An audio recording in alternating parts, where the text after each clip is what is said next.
మాజీ సీఎం కేసీఆర్ ప్రజలపై పన్నుల భారం దించితే సీఎం రేవంత్ రెడ్డి పెంచుతున్నారని బీఆర్ఎస్ నేత హరీష్ రావు తెలిపారు. రెండేళ్ల రేవంత్ పాలనలో ప్రజలపై అప్పులు పన్నుల భారం మోపారని అన్నారు. ప్రజలపై పన్నుల భారంపై హరీష్ రావు మండిపడ్డారు. ప్రజలపై పన్నులు వేయడం లేదని శాసనసభలో చెబుతున్నారని, అసలే ఆర్థిక మాంద్యం వరుసగా రెండో నెల డిఫ్లేషన్ లో ఉందని తెలియజేశారు. తెలంగాణలో వరుసగా ఇది రెండోసారి అని విమర్శించారు.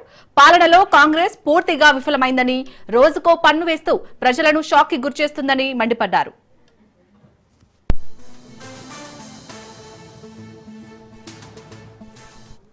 అవుతున్నటువంటి ప్రజలకు రేవంత్ రెడ్డి సర్కారు రోజుకొక షాక్ ఇస్తా ఉంది. రోజుకొక ట్యాక్సులు పెంచుతూ, పన్నులు పెంచుతూ ప్రజల మీద భారం మోపుతా ఉంది. గత నెల మరియు ఈ ఆగస్టు నెలలో 2 దఫాలుగా ట్రాన్స్పోర్ట్ డిపార్ట్మెంట్లో దాదాపు 2000 కోట్ల రూపాయల భారాన్ని ప్రజల మీద వేసింది కాంగ్రెస్ ప్రభుత్వం. సర్వీస్ క్యారేజ్ వాళ్ళు క్వార్టర్లీ ట్యాక్స్ కట్టిన 100 రూపాయల సర్వీస్ ఛార్జ్ ఉండేది.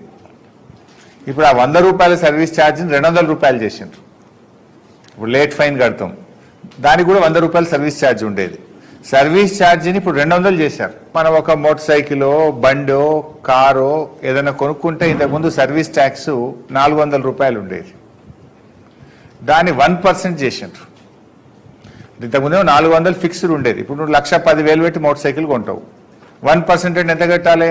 1,100 రూపాయలు కట్టాలి. ఎవరన్నా కష్టపడి 10 లక్షలతో కారు కొనుక్కున్నాడు అనుకో, 1% ఎంత కట్టాలి?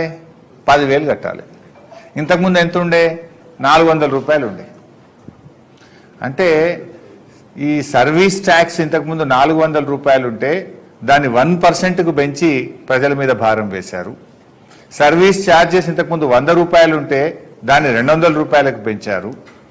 ఈ రకంగా ప్రజల మీద పోయిన నెలలోనే దొంగ దెబ్బతీసి దాదాపు ఒక 1000 కోట్ల రూపాయల భారాన్ని గత నెలలో మోపారు.